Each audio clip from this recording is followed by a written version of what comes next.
Friends, welcome to Burma kitchen. நம்ம கிச்சனில் இன்றைக்கி நான் ஒரு ஈஸியான ஒரு மிளகாய் பொடி தாங்க செய்ய போகிறேன். அதுக்கு நான் எண்ணெய் சூடு பண்ணிட்டேங்க. அதில் நம்ம இந்த காஞ்ச மிளகாவை போட்டுக்கலாங்க.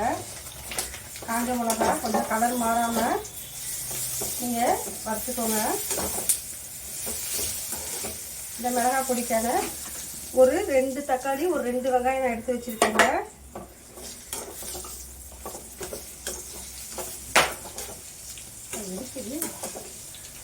டமாங்குது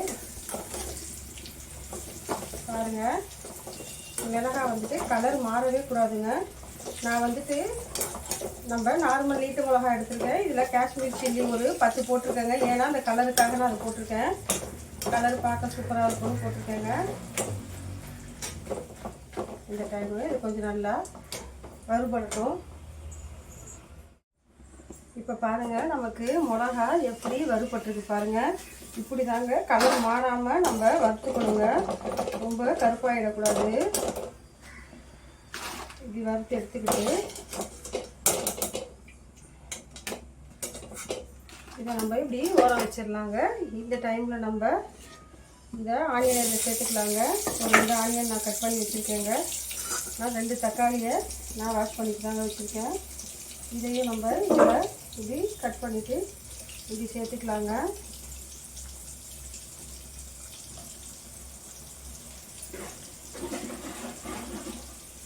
இதுலேயே கொஞ்சம் பூண்டு நம்ம சேர்த்துக்கலாங்க. நான் இன்றைக்கி தோலோடு தான் வச்சுருக்கேன். நீங்கள் உரிச்சிட்டு வேணாலும் சேர்த்துக்கோங்க.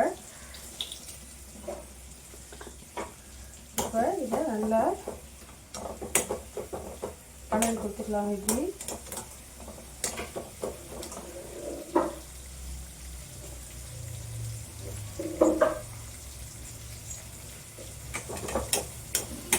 நல்லா கலரி கொடுங்க. எண்ணெய் நிறைய வைக்கணுங்க. லாஸ்ட்டாக நம்ம இந்த எண்ணெயை தான் நம்ம அந்த மிளகாய் பொடியில் சேர்க்க போகிறோங்க. அதனால் இது நல்லா வதங்கட்டுங்க.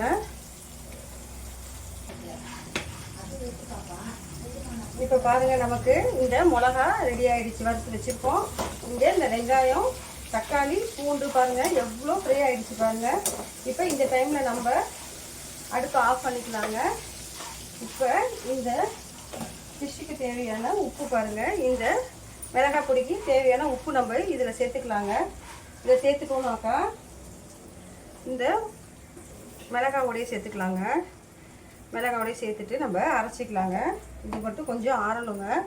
ஆறுனதுக்கப்புறம் இப்போ நம்ம இதை அரைச்சிட்டு வந்துடலாம். இப்போ பாருங்கள், நமக்கு ஆனால் இந்த மிளகாய் சட்னி ரெடி ஆகிடுச்சுங்க. இதை பாருங்கள், இது எப்படி ரெடி ஆகிடுச்சு பாருங்கள். இது பார்க்கவே எப்படி இருக்கும், சாப்பிட்டா செம்ம டேஸ்ட்டாக இருக்குங்க. இப்போ நமக்கு இந்த எண்ணெய் நம்ம வெங்காயம் வறுத்து வச்சுருக்கோம் பார்த்தீங்களா, அது மீறி இந்த எண்ணெய்ங்க அதுலேயே நம்ம இந்த மிளகாய் பொடியை சேர்த்துக்கலாங்க.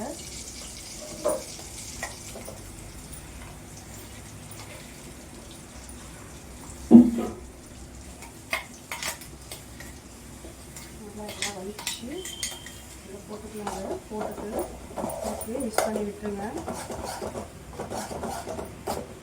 எண்ணெயோட மிக்ஸ் பண்ணி விட்டுருந்தாங்க. எண்ணெய் கொஞ்சம் நிறையா இருந்தால் தான் இதில் காரம் தெரியாதுங்க. இப்போ இந்த டைமில் நம்ம ஒரு 1/2 லெமன் மட்டும் பிஞ்சிக்கலாங்க. இதில் 1/2 லெமன் மட்டும் பிஞ்சிருக்கிறாங்க. நமக்கு பாருங்கள், ஒரு சூப்பரான மிளகாய் சட்னி ரெடி ஆகிடுச்சுங்க. நம்ம இந்த பேபி சாதத்தோடு வச்சு சாப்பிடும்போதுலாம் சூப்பராக இருக்கும். சாம்பார் சாதத்துக்கு, தயிர் சாதத்துக்கு செம்மையாக இருக்குங்க. நீங்கள் ட்ரை பண்ணி பாருங்கள் ஃப்ரெண்ட்ஸ். ஓகே, பாய்.